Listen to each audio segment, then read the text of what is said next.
Hello guys, good morning. So welcome back to my YouTube channel. This is Otoboy Show. So mayroon tayong gagawin ngayon na steering problem. So ang problema nito guys, wala sa rack and pinion dito, wala dito sa rack and pinion,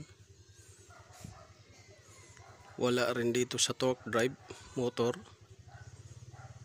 dito, wala rin dito sa mga universal joint dyan, wala rin dyan dahil na-fix na natin. So ito goods naman to, na-fix na natin to dati pa. At saka dito sa kabila sa may torque drive, na-fix na natin yan. So ang problema guys, dahil si customer ay may papansin tumitigas yung manubila at lumalagotok. So dito ang problema ito. So tinanggal na natin to. So bago matanggal ninyo itong gearbox, steering gearbox, ay magtatanggal kayo ng bumper. Ayun, tatanggal din kayo ng condenser, radiator bago ninyo ma-access to. So yan, nabuksan na natin. So bago natin talakayin yan, mayroon ditong napapansin tayo mga tubo, kinalawang na, manipis na yung tubo na to, manipis na doon. Tsaka ito sa radiator hose yan, supply at saka return. So medyo may kasikipan to ngayon na titingnan natin kasi sobrang nipis na. Titingnan natin yan kung may hanap tayong tubo, i-request natin sa may-ari na palitan na lang habang nakabukas pa to, dahil ayun, baka sumabog yung mag-leaking. Napakahirap baklasin uli yan. So ito na, balik tayo sa topic. Ito yung gearbox. So ang problema ito, pag nagliko lumalagotok. So bubuksan natin to guys, kung anong mayroon sa loob nitong, kung yung bearing ba niya ang sira or yung gearbox niya mismo, gear ang sira. So buksan natin to.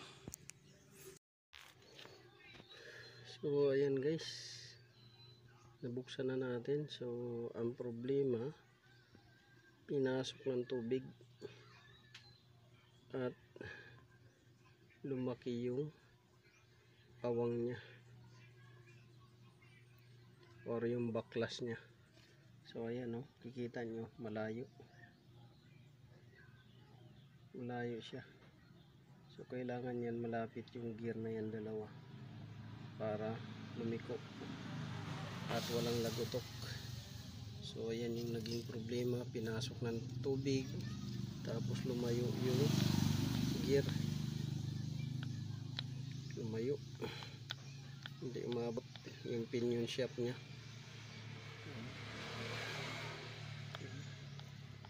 So yan yung isang problema, at itong tubig pinasok. So gagawa natin ng paraan yan na lumapit siya doon sa ano nya, pinion shaft na siya.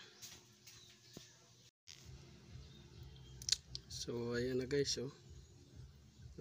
nagawa na natin ng paraan, lumapit na siya. So pag umikot yan, ayan o, dapat masama niya yung isa. Ayan, dati magkalayo sila, ngayon okay na. Ayan, malapit na, magkalapit na sila. So okay na yan.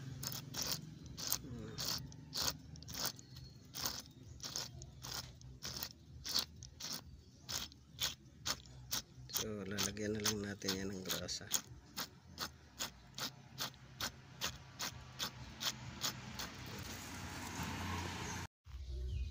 So ito guys, okay na siya guys. So na-repair na natin to, kakabit na lang natin to. So original pa talaga niya guys, so na gearbox, may okit pa. So ikakabit na lang natin to guys, yung gearbox na to.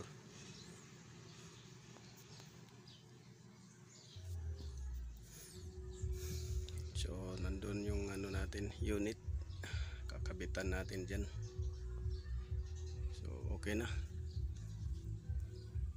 Kung naka-experience yung multicab nyo guys na ano, lagutok pagliko, parang may mga bato na giniling, so patingnan nyo kagad, baka maya lumala pa. So this is Autoboy Zone. So matatagpuan yung garage natin dito sa Barangay Tigabong, Cantilan, Surigao del Sur.